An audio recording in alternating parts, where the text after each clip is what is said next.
Welcome to the Social Media Detox Podcast. I am Teague, and today is a very special day because we have an authority in the space of social media and detoxing and all of those good things. We have Dr. Don Grant, who is the National Advisor of Healthy Device Management for Newport Healthcare. It is very exciting to have you here today because you have been working in this space, especially with young adults and teens, especially with social media and the digital world. I just want to know how you got into this specific. I know it's probably a long-winded answer. I'm not going to make it long. But I really want to know about your background and how Sure. you became interested in especially addiction counseling, which is something that you do Sure. specifically in the realm of digital device use and social media. Sure. And firstly, thank you for Yeah. having me. I'm really excited to be here. All right. So I have no problem disclosing this. I have been in personal recovery for 23 years. Mhm. So how did I start working in the addiction space? Well, I was in a different career for a long time. And then in 2001, through a series of unfortunate events, which turned out to be very fortunate, I came into this world and started working with mental health and addiction. So I first became a substance abuse counselor and I was working in treatment. So fast forward, and then I went back and I got my master's and my doctorate in psychology. So, because I was working with dual diagnosis, which becomes important for this. I don't believe if someone has a dependency, and this is my personal belief and professional, but it's mine. I don't believe that it's necessarily the substance or the behavioral addiction, something like gambling or shopping or things like that. I believe there's an underlying issue that we can usually find that is driving it in some way. So that's called dual diagnosis treatment. It means you're looking at one diagnosis in concert with another. Mhm. So I wanted to really be best practices and serve my clients in the best way. So I went back and became a psychologist as well. All right. So I would love to take credit for how I had this epiphany and about all of our devices. And I want to make it clear because I get this a lot. I am not anti-devices. I am not anti-social media. I am not anti-technology. And even if I were, I mean, come on, that ship has sailed. Yeah, good luck. Right? My refrigerator wants to have a screen on it. I don't know about that. But I teach healthy device management Mhm. and the practice of good digital citizenship. It's about balance, it's about behavior, right? All right. So, how did I get into this? Well, I'm what's called a digital immigrant. Do you Mhm. understand? Do you know what a digital immigrant is? You probably do. This is one of your Yeah, I expertise guess too. you're new to the space. Well, no, not you're not a native, right? Right. 'Cause a So it's a digital native digital is immigrant different. and a digital. So I'm Okay.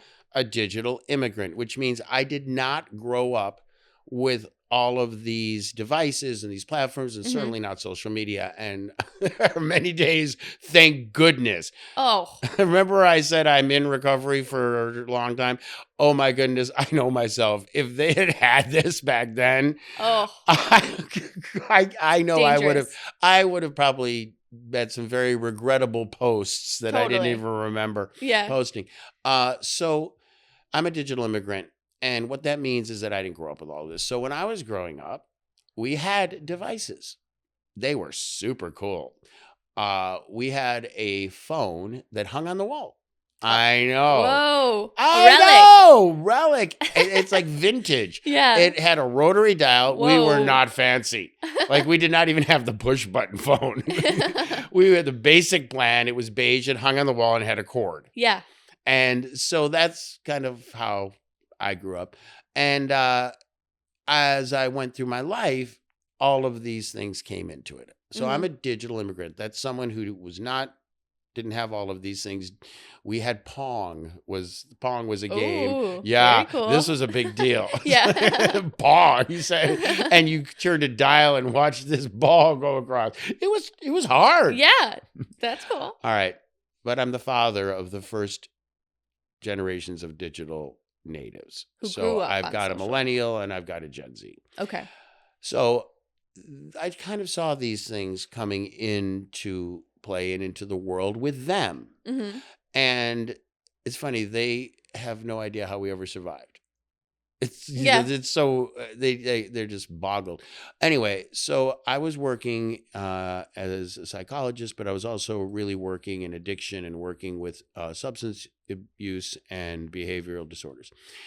And then all of this technology started coming in, and yeah, something kind of boggled me, Teague. It was I didn't understand why we couldn't possibly go on vacation because the Tamagotchi had to survive. Yeah. we couldn't leave the Tamagotchi because it was gonna, I'm like, what are you this is I bought this for you. Later, just go forward and come back, that evolved also and became Snap Streaks.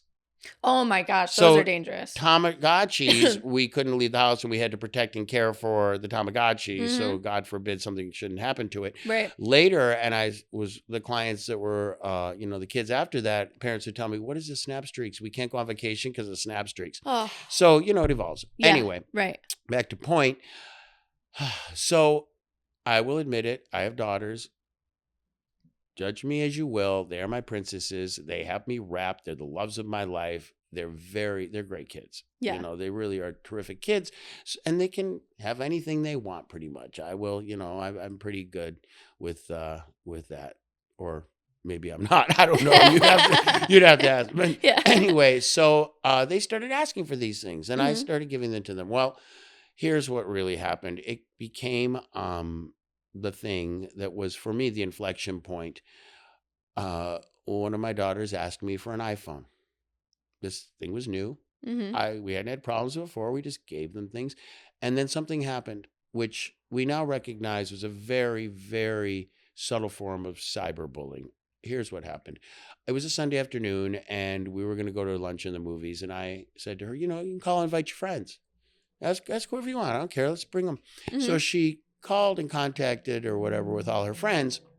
And they all were busy. Susie had to go to grandma's house. Mary had homework. They all had Yeah. something to do, which is fine. So we went to the lunch, went to the movies, had a great time. We come back, and I went and did something, and I came back, and she was sitting in the chair in the living room, and I can tell by the back of my daughter's head. I know her. Something Mhm. something wasn't right. So I had to find out what it was. She was very shut down, and she wouldn't tell me. And it may or may not have taken a bribe of a shopping spree at Brandy Melville, which Whoa. That's a good dad. that was the store. Oh yeah. I'm not above a bribe to it's okay. And then she finally told me, and what had happened was that she saw on social media. At that time, the kids were still on Facebook before they all abdicated when we all went on it Hilarious. and more were created. She saw a picture of these girls, and they were all at the beach, Mm. and they had tagged it BFFs, No. and she was left out. Oh, so it's the first FOMO experience. It was more than that. It was devastating Right. Oh my because gosh. she suddenly realized that they'd all lied to her, That's horrible. and she didn't know what to. Anyway, I realized, oh my goodness, I'm not a great dad. I'd handed my child a weapon. I didn't know. None of us knew. We were all learning. This was the early days. And I needed to find out about it. And I Mhm. needed to be more careful and mindful about investigating these things that I didn't understand. And I didn't understand it. I'm a digital immigrant. So I started looking into what this thing was, and I never intended it to go where it's gone today and the things I get to do and get to speak with people like you and talk all over the world and do all these cool things. I was just trying to be a good dad because I realized that I had misstepped. I'd handed my kid something that hurt her. But there's no way you would have known. I mean, so I many don't parents, know. I feel like, go into this so blindly. It's just like you just want to give your kids the world, and then all of a sudden it's like, wait, Well, can we we didn't reverse know. We it? didn't Yeah. understand it. I remember, Yeah. and I hear this from a lot of parents. I don't get it. I don't get it. It's foreign. My father was very, very smart man. He was an attorney. But I remember when I was in school saying, Dad, I need help with my math. And he said to me, he said, oh, I can't help you. That's the new math. The Oh, new math. And I remember thinking, how old are you? What did you learn math on an abacus? yeah. What do you mean the new In math? a cave? Yeah. What? Yeah, exactly. Well, it wasn't the new math. What it was is that my father, again, he pursued a career as an attorney. He wasn't a mathematician. It just wasn't his forte. I was taking calculus. Right. So he didn't want to tell me that he hadn't gone that far. And that's okay because that was not his path. Hmm. A lot of digital immigrants and a lot of parents, look, I say, don't blame yourselves. I fell for it too. We didn't know this stuff happened. It was very Right. complicated. Hmm. And it seemed we now we know that actually the kids were being gamed by the creators and the producers, and they became, they became the virtual canaries in the digital coal mines. Right. And we didn't know that because we Hmm. didn't understand it. It was the new math. Right. And by the time we did, the damage had already been done. But that doesn't mean that we shouldn't now say, okay, well, let's learn from that. Right. But so that's how it started. And I was just trying to figure it out. And then I started looking, I started researching, I started to get deeper. I realized that this was an iceberg, and what had happened to her was actually there's so many different things. And then it started evolving. Hmm. And then it became so pervasive. And now, it's everywhere. And it's great. Again, I am not anti-technology or anti any of this. Don't come for him. Yeah, don't be coming for me. Well, No trolls. yeah. I do want to know, as the national advisor for Mhm. healthy device management for Newport Healthcare, how do you see social media use affecting the teens that you work with? Is there a particular trend or challenge that really stands out to you? I mean, there's so many. It's such a So complex many. issue. I mean, how do you see it showing up for these kids, Sure, even sure. adults? Or adults as well. Yeah. We are not immune to this. Well, the first thing I want to remind people, Yeah. if it's free, you're the product. Oh, that's so true. So And scary. well, these social media platforms are not creating these as a public service. Mm-hmm. So that's the first thing. Now, again, this is such a God, it's such a hydra.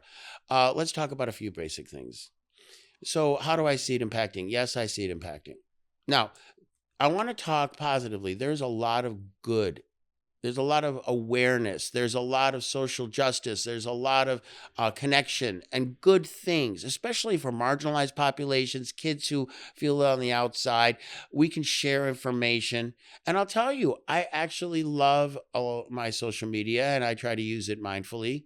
Try, those who can't do teach. No, I'm terrible. Yeah. In fact, I got to check my post right now. Are we trending? Yeah.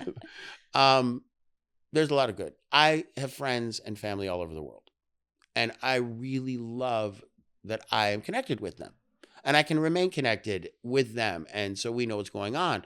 I went back for a family reunion. I'm from the Midwest, and I went back, and I knew everybody. I knew all. I mean, I knew the plus ones.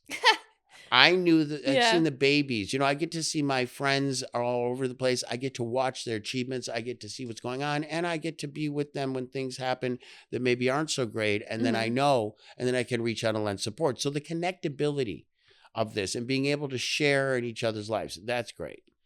However, However, well, for the kids, let's talk about the kids. yeah. Adults are not immune to this.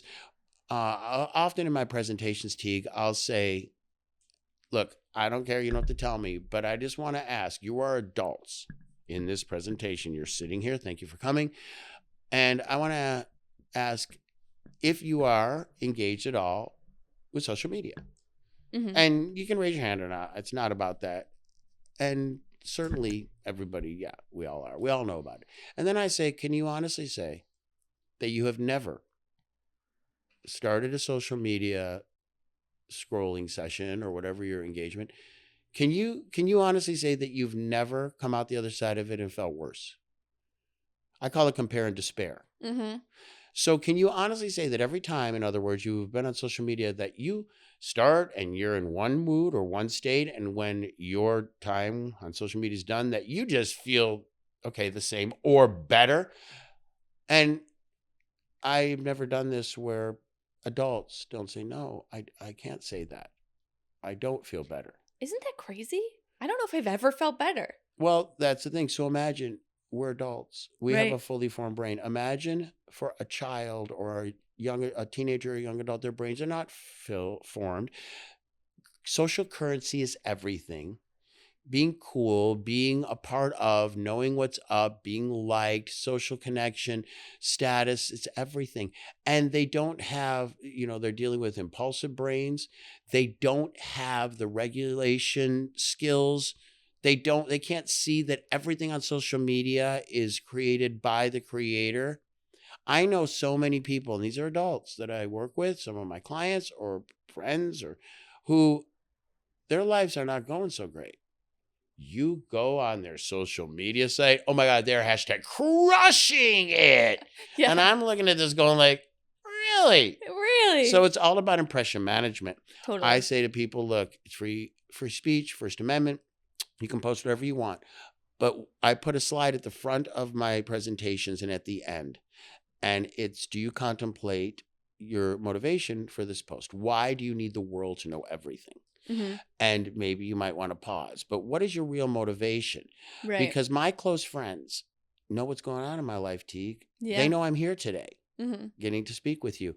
So if I feel the need to put something out there for the entire metaverse, universe, multiverse, digiverse to see, then what am I really looking for? And there's nothing wrong with that. Right. Like I said, awareness. Hey, I want to let everyone know what's going on with me. That's cool. But a lot of times it feels performative. A lot of times, and I say this also, and maybe you'll agree or disagree. This one is a personal belief, but again, it's based on years of research and talking to and working with literally thousands of people and all over the world. Very often we are posting something for one person to see. Oh my gosh, Dr. Don, you got it. It's always my ex-boyfriend. It's always an ex. No, it's not always an ex. It's very most of the time it's an ex. Or for our ex's new person. Oh right, it's right. Oh, you think look what I got. So someone that we You're don't so right. necessarily feel comfortable having access to, we're not going to give them the power. Yeah. It's not all the time. It's not, but I ask this is another poll I take when I speak. I say, okay, you don't have to raise your hand, but is anyone in here, even once, ever posted maybe something they probably shouldn't have, but it was really for one, probably that ex? And I raised my own hand. Guilty as charged. I've done it more than once. Right. I'm like, look every what's Sunday. And in middle school, I have no problem saying this. Yeah. In middle school, I was a rather portly child. I was smart, and my mother told me I was pretty. Now, I believed all that. I realized later she told me I was pretty because I was a rather portly child. I couldn't run. I couldn't fight. She was trying to protect my face because I was going to lose. But I was bullied. Now, it was in real life. And I was the favorite extracurricular activity for three guys who couldn't wait for me to show up. And it was very, very difficult. So regarding what we were talking about before, I'm not going to lie. I'm not going to mention their names. You know who you are. Yeah. And I want to talk about cyber aggression every time too, because, when I had that experience, and fortunately I'll cut to the chase. It was a couple of years. Then some miraculous thing happened. I got a growth spurt. I got thin. And I'm the same as I have been. And we moved because my mother remarried. We moved to another school, and suddenly I became well liked. And so it was but it was traumatic. However, I'm not going to lie to you. I am really hoping that those guys can see me now and are checking me out on social media. Yeah. I will not lie. Also, I have to be honest. Maybe or maybe not. I have checked them. Oh yeah. Oh yeah. Oh yeah. You They have to. zenith in middle school. Now they're all rather portly gentlemen. They're bald. They look like their lives are miserable. They're still living in the same place. And I'm like, yeah, I hope y'all can see what I got going on. What? Yeah. I know it's shameful. Mm-hmm. But, and so a lot of times so you think about a kid. Yeah. A kid whose brain's not fully developed. And as adults, if we can, and I will admit it, that I can be impacted and that's not always great, then imagine a kid who's trying and struggling to find their way and maybe going through some awkward socialization or developmental stages and just trying to find their way. And they see, what's going on social media, and they feel less than. Now, there's also a lot of there's a lot of bad actors who are pushing information, and there's this whole thing about, and this is one of my causes of, let's just say, non-credentialed, haven't really studied it, aren't really qualified, giving kids diagnoses. I have had many times, and we talk about this around the country, and please interrupt me at any time because No, I'm no. just in this Donalogue. Don't put a Bitcoin in me. This is what happens. People who know me know you don't get the magic without the crazy. So you I love it. just know you can Yeah. always just say, hey, can we back up? I'm fine with that. I really have no ego about it much. So here's a post-pandemic that is really concerning. Mm-hmm. I have a teenager who comes into my office, and it's the first time I've ever met with them, and they're here, they're here for me to work with them, and they've never sought help. They've never been in treatment, never worked with a therapist, clinician, practitioner, counselor, and they are very happy to help me. And here's how it looks. And I'll tell you, I've talked to colleagues all over the country because I get to do a lot of speaking engagements, and this is something that I'm concerned about. So it's a thing. They'll be very, very, they feel like they're doing me a solid, and they'll say, okay, Dr. Grant, I just want you to know, no, I've never had any kind of help before. I never sought help, but I'm here and I want help, but I'm going to make this really easy for you. And I am mocking their voices. I know, please forgive me. I already can tell you I am borderline personality disorder. I am social atypical. I'm bipolar. I have body dysmorphia. I have depersonalization, derealization. I'm like, what is happening right now? Yeah. And they say, that'll make it really easier for you. So what are we going to do about them all? I'm like, okay, cool. Yeah. Awesome. Thank you for the assist there. You've got like 17 diagnoses, some of which are personality disorders. Okay. Oh, I'm also a narcissist. Oh, with social media. Okay. Yeah. But that's not a driving force behind some sort of narcissistic tendencies. Yeah. Not diagnosis. And I say, that's amazing. Wow. But you've never met with a professional. No. Where did you get these diagnoses? TikTok. Yep. Yeah. Okay, well, let's back it up. This is all really cool. Let's back that up and let me explain to you how this all works. Now, first of all, a teenager can have prodromal symptoms, but you can't be diagnosed with a personality disorder. And what I'm worried about is that you are going to start, because I know you probably, let me guess, you went online and you saw what a borderline personality disorder, what the symptoms are, and yes, of course. I've done all my work. Okay. Right. Well, the worry is that you're going to start adopting those behaviors, use those behaviors as, I can't have relationships. I'm BPD. Oh, gosh, right. And I need a slippy sock vacation. Yeah, right. Okay. Grippy and slippy socks. Do you even know what places people wear those in? Right. Those are called psych wards. Right. So that's what you want for the holidays. Yeah. You want to go on a grippy sock, slippy sock. Oh, okay. This is concerning. Right. Because they also could be misdiagnosed. And they could be talking themselves into it. They start adopting. Do you remember on TikTok when there was a whole thing a couple years ago where kids started developing tics? No, I don't remember that. Yes, they started developing tics. Oh, wow.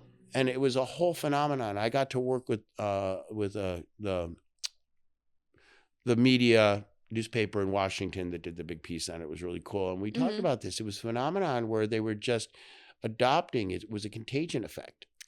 It's crazy. So they're telling us, and they have all these things, all these diagnoses, and that's very concerning because not only they're going to use them as leverage or as limiting, and they might be given medication for these things. Oh my gosh, right. Anyway, so I think I went way off into some part of the game we weren't going to. No, so let's but that's pull it back. so interesting. And it really leads me to my next point here. And the question for you is about the psychological and kind of from an addiction standpoint. What do you think makes social media so addictive for young people? It seems obvious, right? But I want to know, is there similarity between social media addiction and other types of addiction, like substance use disorder? Okay. So the first thing, and I have to put my men's, I have to put an umbrella over this. We can't call it addiction Okay. Why not? because we're a little behind in this country. Okay. And the DSM, the Diagnostic Statistical Manual for Psychiatry, we have not, it is not identified or anointed any part of digital engagement as addictive. It's not in there. Wow, that seems like a Online misstep. gaming disorder is been a condition for further study, which was in the last DSM in the 4, and Okay. it didn't make it into the 5, or it's a condition for further study in the 5. It didn't make it into the 5.5. Okay. The rest of the World Health Organization has designated gaming disorder as a thing. But in this not country, social media addiction? no. So we have to be very careful. I'll tell you, Yeah. this is being a little bratty. Can I be a little bratty? Please. Okay. I got in on this early. I've been doing this since 2008. It's a long time. There are people, a lot of people now have gotten behind it, and now they say they're experts in what I've dedicated now my life work to. Yeah. I will tell you that if someone calls any of this addiction, it's a pretty good sign that they're not really an expert, because they would know we can't do that yet. Now, do I agree with that? I don't think it's addiction for everybody. Okay. You know, there's people who can drink and they don't become addicted. Right. So I'm not going to say that everybody is going to be addicted to this. But what I will tell you, and I got to work on some really cool white papers that were published this year with the best of the best in the world. I was double-edged sword. I was so grateful to be included, to work with them, but also, I'm not gonna lie, I had a lot of imposter syndrome. I mean, I referenced some of these people in my dissertation, and now I'm working with them. Thank you for letting me join you. Yeah. So we talk about this a lot, and what we agree, and what most experts who are legit, no, it's not everyone's going to become addicted any more than any becomes addicted to any behavior or substance-based thing. But there are certain populations that are more vulnerable. And that's what we have to be very aware of. So marginalized populations, kids and adults who might already have a pre-existing or emerging mental health struggle. Those who will come from, vulnerable communities or marginalized communities, those kind of things.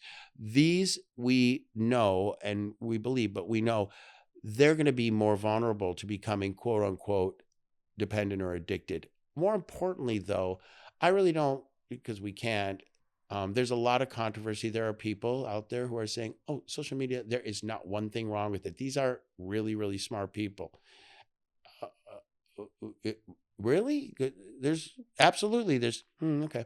Yeah. However, it's not a problem for everyone. However, we want to be mindful. And one of the things that we want to be aware of is that it's more about, well, to me, I'm not going to get caught up in the nomenclature of whether or not it's addictive or dependency, because what I'm more interested in is, like anything, whatever the behavior is, whatever the substance is, what is the outcome, and are they negative? So here's how I do it. When I'm testing this and I'm working with anyone, Teague, I do basically what we do with mental health. I go through with the person, okay, let's look at your biological, psychological, sociological. Let's look at those 3 silos, and let's look at your device engagement, whatever it is, if it's social media, if it's gaming, if it's whatever. Yeah. There's some darker parts. Yeah, I can fill in the blanks. Yeah, everyone just did. Hello, Pornhub. Yeah, no one's talking about that. Destroying a generation of children's sexuality. Yeah, you can edit that out if you need to, but it's real. Yeah. So whatever it is, I look at, like we do, and I do as I'm a doctoral addictions counselor. I do it the same way. Is this thing, and you can do this with anything. You could do this with people in your life. Right. So I do it with device use. Is your behavior, whatever you're doing, is it negatively impacting or subjugating, impeding, limiting your opportunities or success across your biological life, your psychological life and health, and your sociological health? Mm-hmm. And if it is, and we can identify that somewhere the social media, for example, is, well, I really struggle with depression. I struggle with body image. And you find that your social media engagement is exacerbating that, then we might want to look at it. So to me, Yeah. addicted, potato, I can't get caught up in that Yeah. because the only problem is, quite frankly, is that because it's not in the DSM, we can't get insurance companies to cover treatment. Wow, that's interesting. And that's a whole nother That's a episode. whole other podcast. However, Yeah. well, I found a way around it, and I do not play with insurance. I don't commit, anything Yeah. wrong. I never have. I've been fighting them for 23 years because I've worked in recovery and treatment for 23 years. But there is a way around it, because what is interesting, and I vetted this and talked to insurance companies, and I'm very, very clear, and I write up all the documents. I don't know, this could get me in trouble, but there are behaviors around it that I'll just say very similarly, fall under OCD, obsessive compulsive disorder. Mm-hmm. Not in every case, Right. and I'm not advocating or not advocating, but the problem is that because it's not in the DSM, it's not in the manual, we can't get treatment for people who struggle. Maybe it's because so many people would have to admit that they have a problem, and so many people would seek treatment. Do you Well, think why that's a wouldn't problem? they though? Right. Why would they? Or why Why wouldn't wouldn't they? So if so many Yeah. people need help, and look, it can be just in one area. they? Yeah. So problematic internet use, and these are a couple of the papers that I published with some amazing people and experts in this field this year. So problematic, we call it problematic. Mm-hmm. So problematic internet use, problematic social media use, problematic gaming. Mm-hmm. So yeah, I think it's worth looking at. But again, it all depends on you and your life and what you want out of it. Yeah. Okay, well, while we're on that topic, I do want to know a little bit about kind of the brain's reward system. Oh yeah. And Want to get geeky? Yeah, can we get geeky for like a Let's minute? get all geeky and nerdy. Yeah, let's talk about the brain's reward system Sure. and what that plays in social media dependency. Mhm. See how I changed my wording? Whatever we call it. Struggle. Yeah, and basically what neurobiological factors are at play. Oh, we're getting way into the pain on the Come geek. on, Love let's it. do it. Why Love don't it. we? We're here. Cool. All right. So yes, and I there was a chapter that I wrote in a book in the Handbook of Media Psychology, the Sciences and Practices, that came out earlier this year, and this was my whole chapter. All right, I'm going to try to make it very pedestrian so that everyone kind of gets it. I am a pedestrian. Oh, it's yeah. Well, don't be a pedestrian on your phone crossing the street. Sidebar. Right. That's another thing. I Right, see right, these right. people looking at the device cross the street. I'm like, really? Nightmare. All right.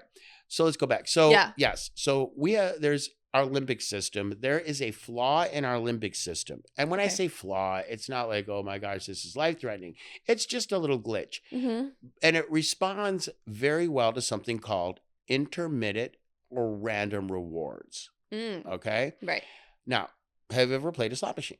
Yes. Okay. So when these creators started developing all of this, they used the same trick that the creators of slot machines used. And they're leveraging a little glitch in our limbic system that really responds and seeks intermittent or variable rewards. Why do people sit there and ride a slot machine for 4 days? Because they pull the lever. What am I going to get? What am I going to get? What am I going to get? Right. Oh, wait, another chance. What am I going to get? What am I going to get? What am I going to get? Yeah. Oh. And so. And that's a timeline. Well, and so it releases this dopamine hit when you get the win. However, you're never going to get it. All right. So when they first developed these devices, they used that.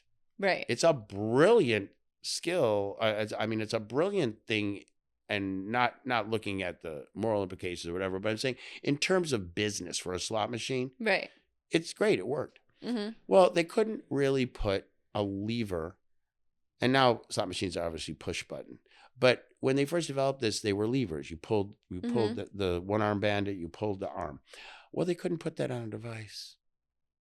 But they wanted to still trick our brain with this intermittent rewards of always seeking, never giving up, never giving up. Can you think of what they did instead that did the same thing? They made Instagram. Well, how did they hit that thing in our brain, in our limbic system? How did they get the same slot machine? If they can't put a lever on it, Yeah. what was the same thing? The scroll? Yeah. Scroll and refresh. Mm-hmm. Scroll and refresh. What am I going to get? What am I going to get? Scroll and refresh. Scroll and refresh. So crazy. Same thing. Yeah. Same thing. And it worked. And so that's the dopamine that we are seeking. So, well, yes, we're seeking the dopamine hits that happen, but it's also the whole idea of once you're in it, you don't then they brought all these other things in. Mm-hmm. So they started doing, clickbaits and lures and all. And so shopping. Well, that's another all, thing. Okay, shopping.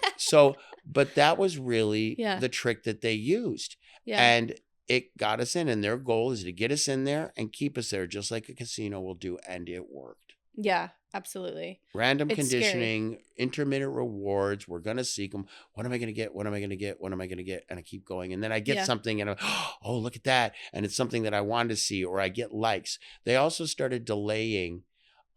This was another trick, is that some of them, I won't name names, but we know who they are.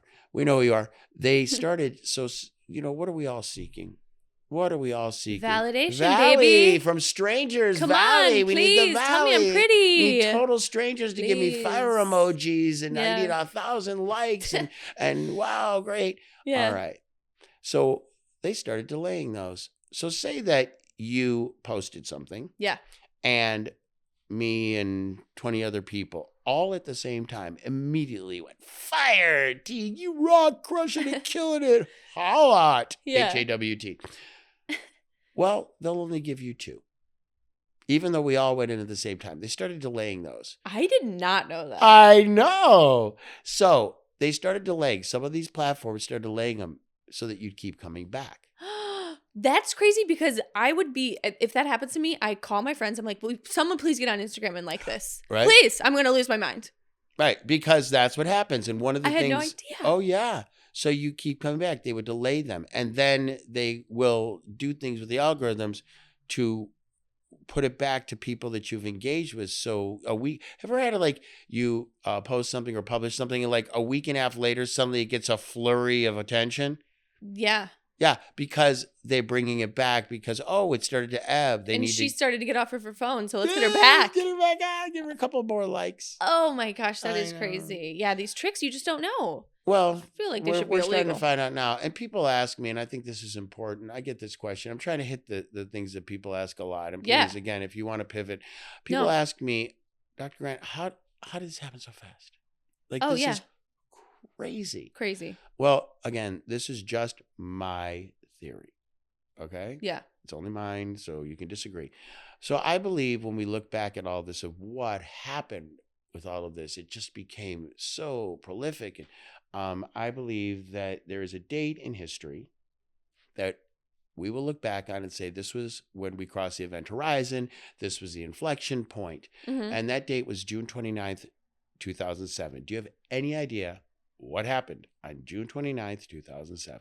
2007, Facebook? No? Instagram? No? I don't know. Those were my guesses. Okay, no, that's okay. You're AIM? close.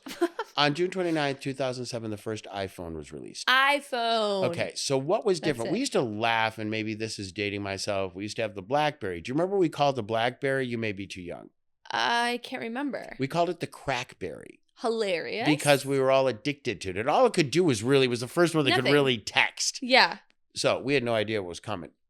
June 29th, 2007, the iPhone's released. So this is all my theory and my opinion. People can disagree. No worries. Yeah. But what happened? What was the change that I'm suggesting or to you that is really where we crossed the event horizon, where we hit the inflection point? What did the iPhone do that had never been able to be done before? It was the internet in your pocket. Exactly. Yeah. The internet is now portable. Yeah. How insane. Once the internet is portable, before we had to be tethered to our laptops or our big desktops. Or go to a library. Or go to a... Remember God. those? Oh, yeah. Oh, Those that's relics? what I used to have to do. Remember, I'm a digital immigrant. Ouch. Thanks. Too soon. Too soon.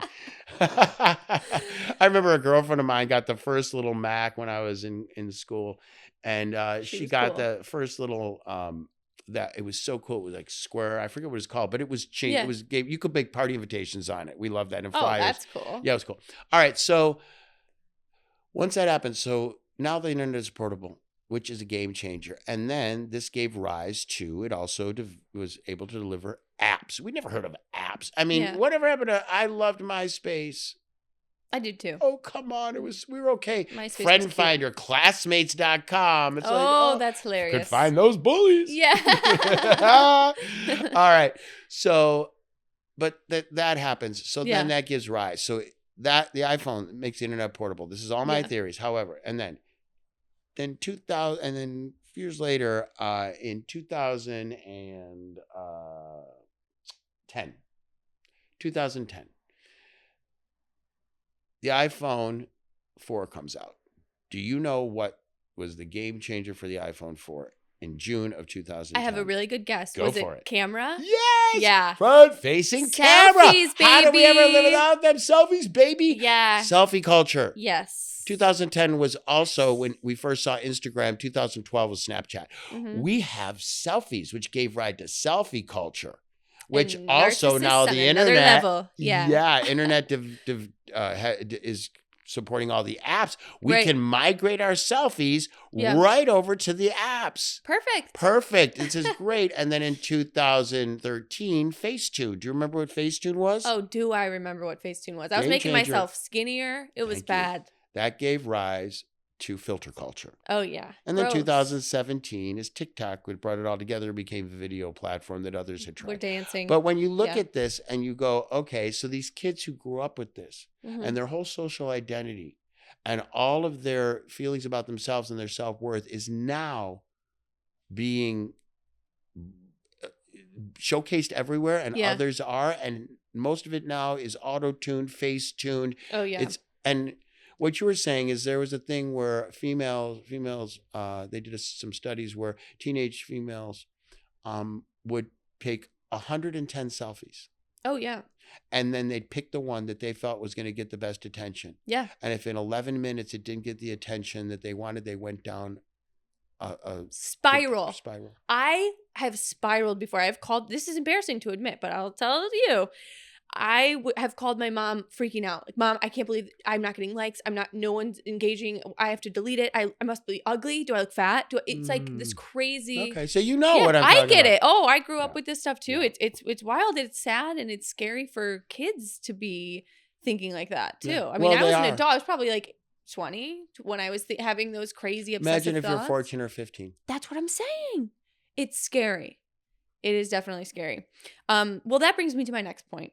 So in your work with teens and even adults, do you see a direct correlation between mental health issues that is linked to excessive social media use? 100%. Again, not for everyone, but Yeah. when I say not everyone, I'm kind of rolling my eyes Yeah. because, like I said, I've done this a long time. I'm a practitioner. I've sat and listened to my own clients, the ones at Newport Healthcare, the Mhm. ones when I work all over the world. There's a lot of kids who actually admit they wish social media had never been invented. They wish it would go away, but Yeah. they can't. They have to navigate it because it's here and they want to stay current. They need to know what's up, but they Yeah. wish, and the only way to do it is if collectively We all get off. everyone decided to divest themselves and social media was all canceled, Right. which is a whole other cancel culture. Yeah. So, but they wish it was gone. There's a lot of kids who do believe that. Now, Yeah. yes, I have personally and professionally, depression, anxiety. These are two big ones. So depression, anxiety, self-harm, and suicide. And one is too many, of course. They were stable for decades, Teague. Stable.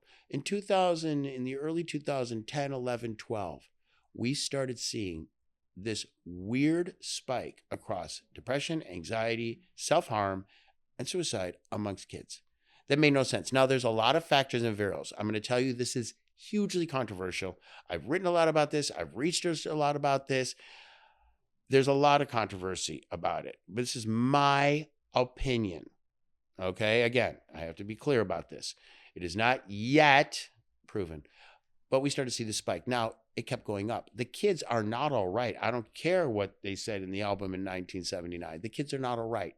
Now, in the last year, thank goodness, a little bit. We're seeing a little bit of getting better, but that could be a blip on the radar. I'm hoping it's a trend, but we can't count on that. But what we've seen is every year, including a couple years ago when the CDC did their study, their annual report, 57% of teenage females say they've been depressed for the last year. I mean, the numbers were crazy. Yeah. But why did this happen? Now, again, there's a lot of factors and variables you could argue. You could say that these kids came of age during the dot-com bubble and burst, when we had a depression, there was political stuff, we don't know what their parents are saying. There's a lot of things. But you are not ever going to convince me. We start seeing this crazy decline and critical issue with kids' mental health in around 2012 that's increased. Mm-hmm. I just gave you a timeline. You are never going to convince me that social media is not A factor. a factor of this. Right. So, yes, I do believe. And again, I will charge your audience as I do my audiences when I speak, and you're, whatever you believe.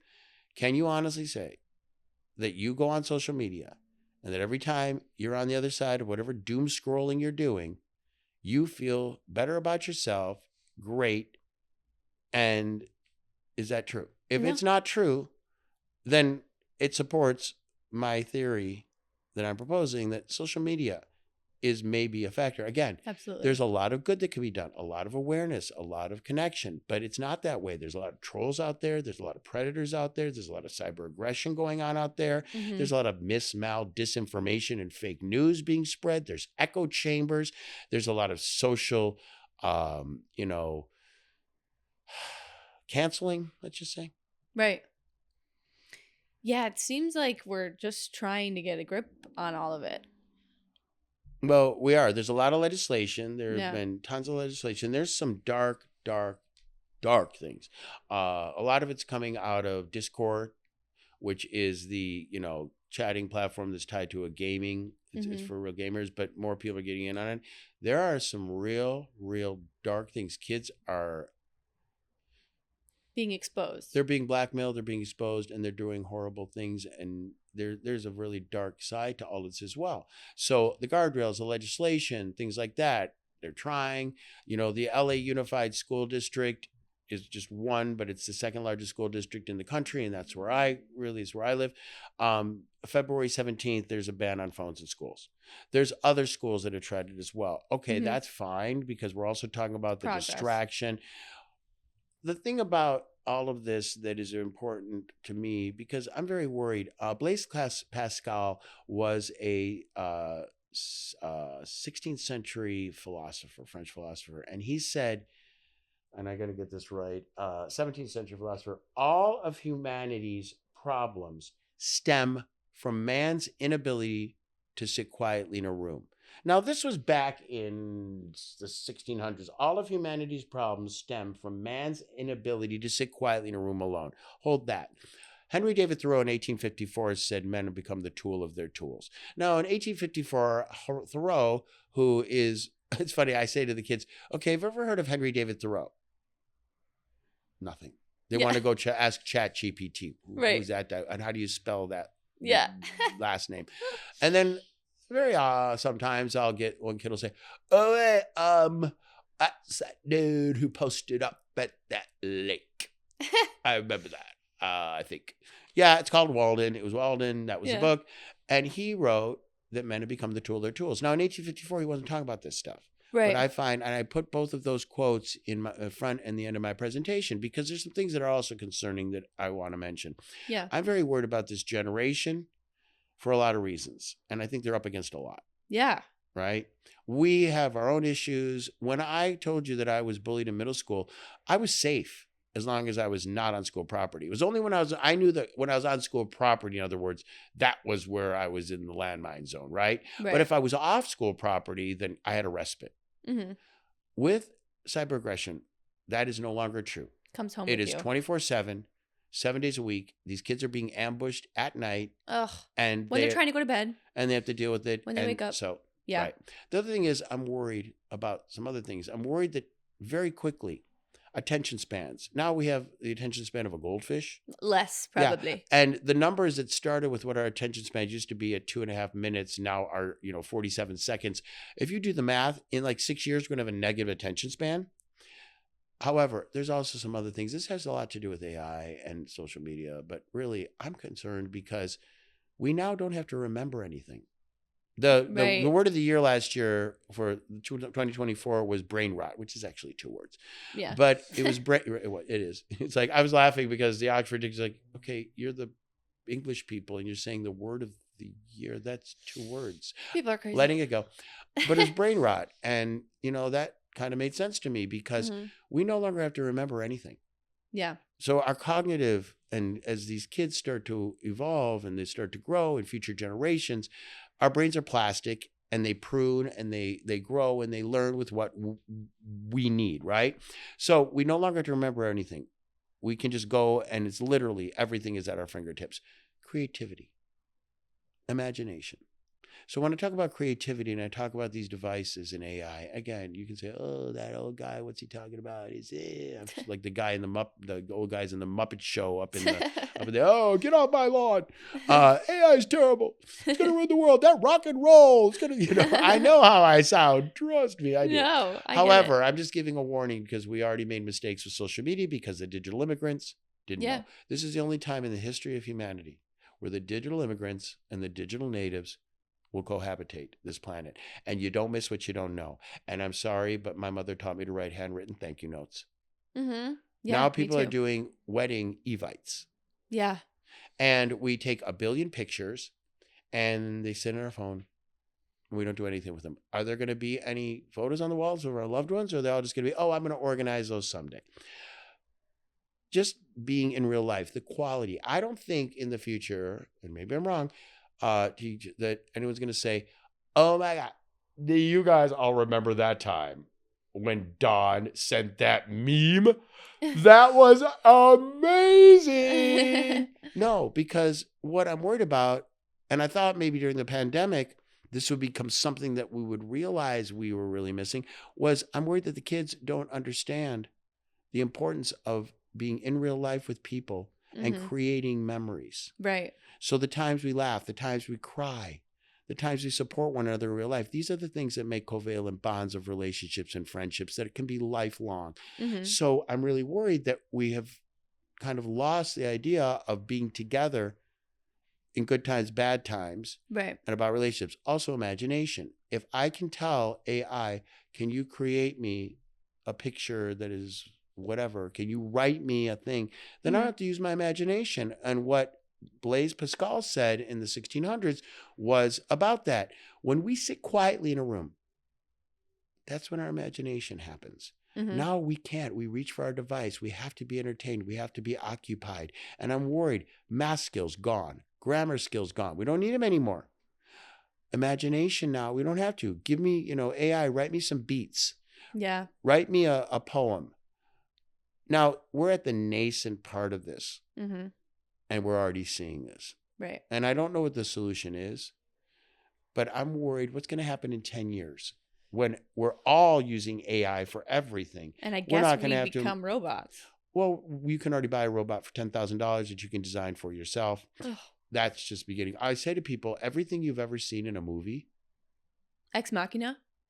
everything you've ever seen in a movie is already here in development or will be here. People used to laugh about, back in the day, my parents watched this show called Get Smart, where Don Adams was a detective. Do you remember the show? Yeah. Nick at Night. Do you remember how he communicated? No. Okay. Small attention span. Well, I'm going to do a different one. Let me do an easier one. Dick Tracy.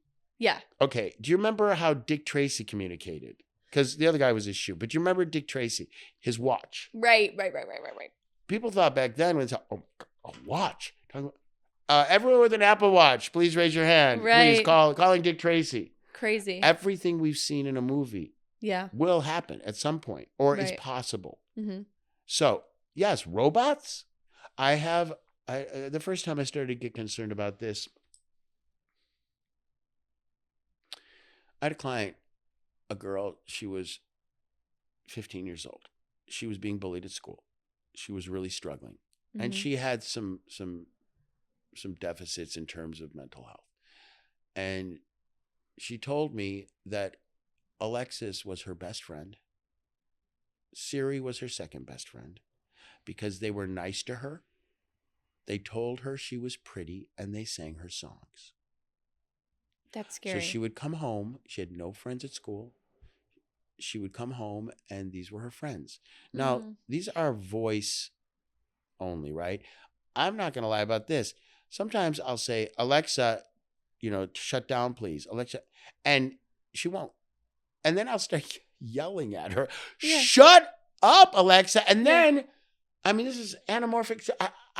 I will say, oh, I'm so sorry. I'm apologizing to A robot. a voice. Yeah. So imagine, and Can't. we've seen the movies Right. where if you're, say that, and this is terrible, we were talking about this 2 nights ago. Say that you have a child who's really struggling and has no friends, Mhm. and you know what to do as a parent. Would you not buy them a robot friend? That's so interesting. I think I'd force them to be friends with kids. You can't force kids to be friends with your kid. They hate your kid. I'd They tease bribe your the other kid. kids. Not going to work. And you can't I'll go do to whatever. Rebecca De Mornay, hand the rocks to cradle, and put them up against a wall and say, you better be nice. Trust me, I have 2 daughters. There were things that happened and things that happened with their friends. No, I'm saying, like, why wouldn't you get your daughter a robot friend? Would you do it? I can't say I wouldn't. And it would be wrong. But I don't know. I'm desperate and my kid is lonely and I don't know what's going on at school. And so maybe just temporarily or maybe as a supplement. And I know that sounds terrible and people can judge me. I don't know. But I'm not going to just say, oh, no, I would never do that. I bought my Right. daughter things, like I said, they could get anything out of me. Right. However, it's also going to be something that may just become de rigueur. You have robot help at your house. Those are the things we see.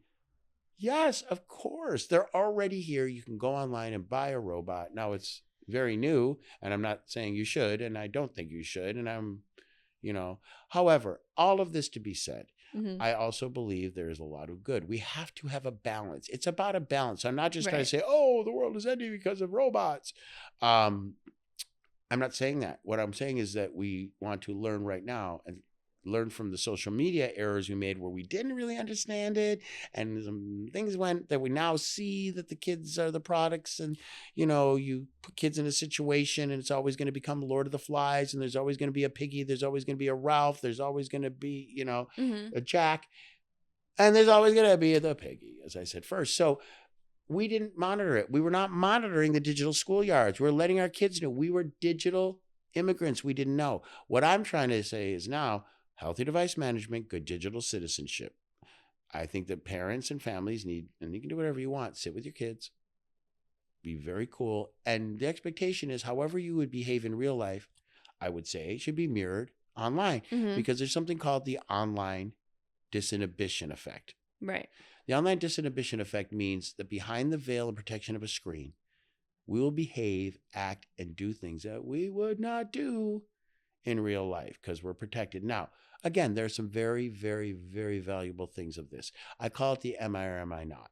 So say that you're questioning a substance issue, or you're questioning gender, sexuality, or politics, or you live in a community where it's not really welcomed, whatever your thing is, and am I or am I not?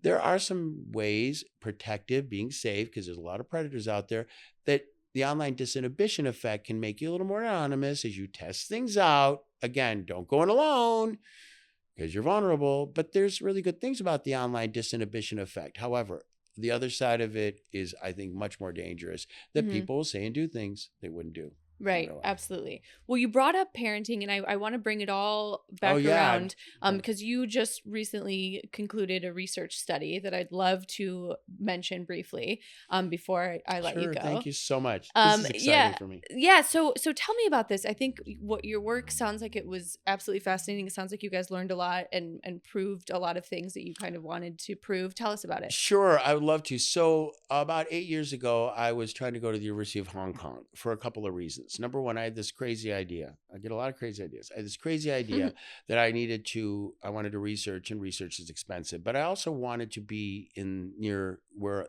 some people that I really respect who do what I do, but so much better. It's in Asia. There's a lot of really, they're all over the world, but I really wanted to have a hub. So there were two things. One, it was 2014 or 15, and I was still new at this a little bit, but I wanted to be where I could have access to some really, really great mentors, but I also needed someone to do and test this research idea I had. Through a series of events, I ended up not doing that, and I had an opportunity to open an outpatient program and do a lot of other things and blah, blah, blah. However, 3 years ago, Newport Healthcare has the Center for Research and Innovation, which is a not-for-profit research arm of the company. And they heard I proposed what I'd been thinking about, and they got really excited, and they agreed to support it. So for the last 3 years, we've been working on this national study that was something that I really, really was important to me. And we just got the outcomes in the fall. All right. So what did I study? Everyone say, okay, cut to the chase. Stop. All right. Here's what it was. We talk about the kids device use. Yes, yes, yes, and yes. We all know. All right. However, I'm no Nostradamus. Yes, that's a joke on my name. I listen and I observe.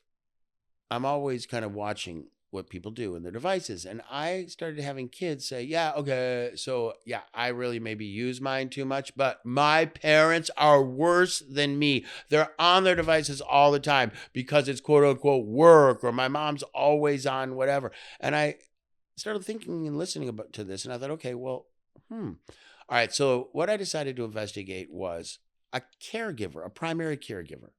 And I say primary caregiver because, yes, it's usually a parent. But also, we have a lot of different, non-traditional families. Right. So it could be a grandma's the primary caregiver. It could be even, an aunt. It could be an older sister or brother. Mm-hmm. So the primary caregiver is, in a traditional form, would be the mom or the dad.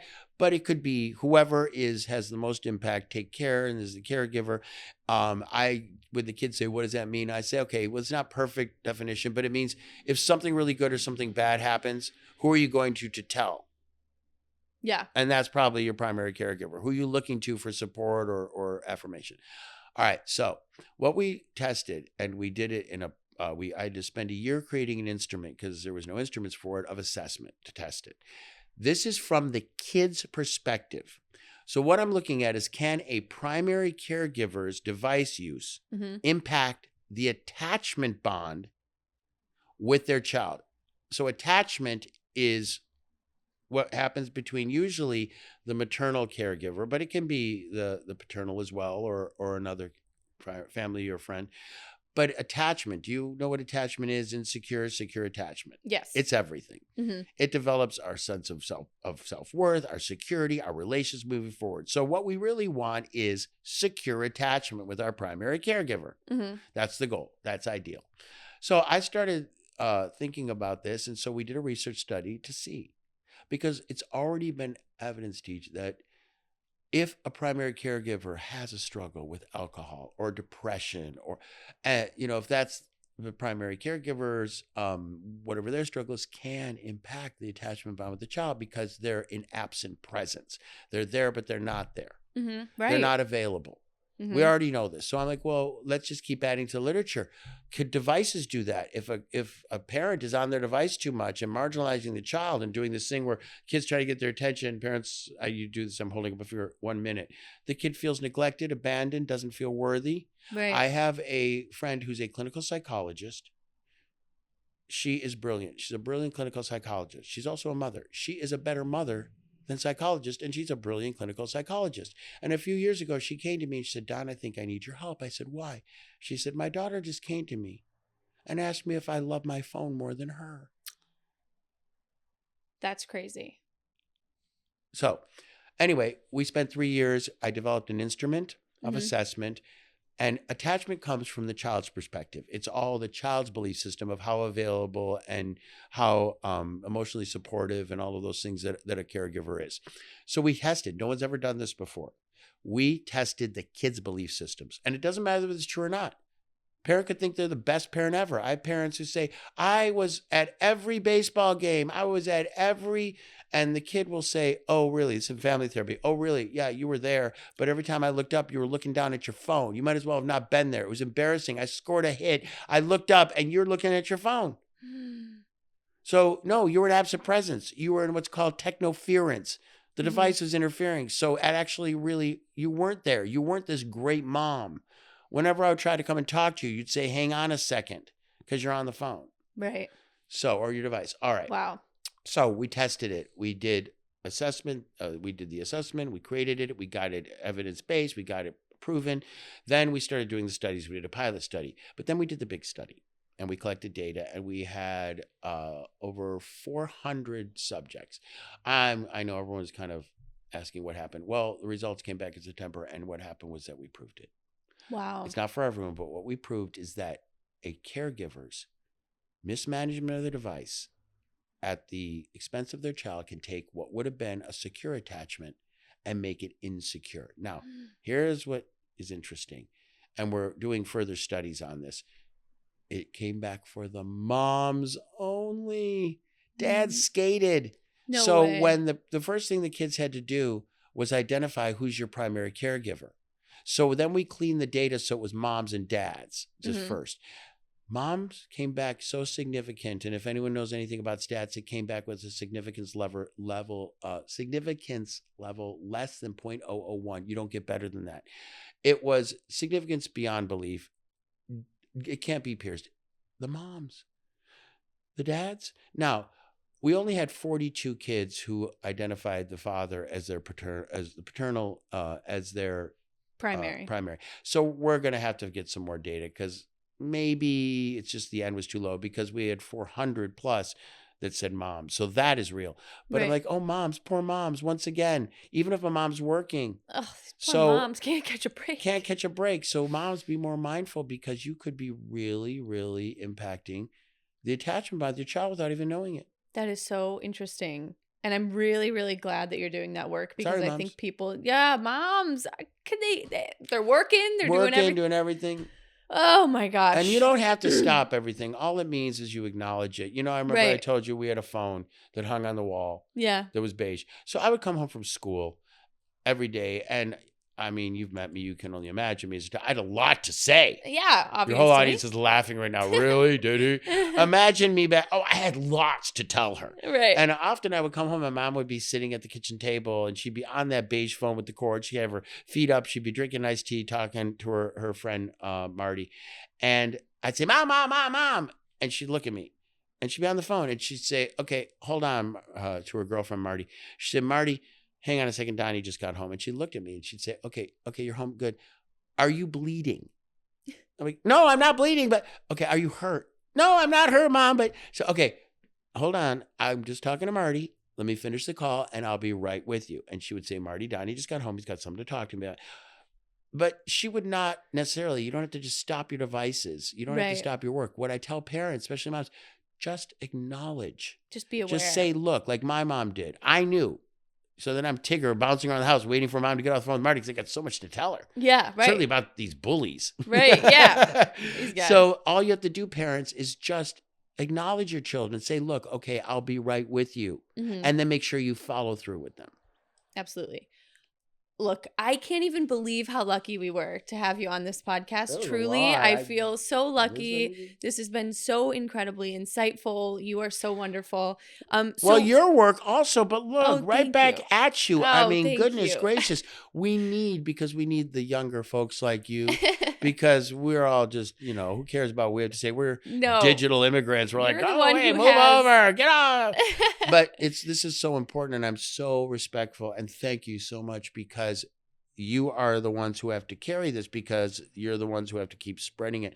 There's a very interesting generation that's about 5 years that were the before and afters, I call them, and they were in college when Yeah. all of this digital stuff came along and started to grow. And I said, okay, you're going to be really important. You need to remind everyone what life used to be like Right. when we used to do things in real life, because you were the before and after. But for you need Totally. to, I'm counting on you to help carry the word. And look, balance.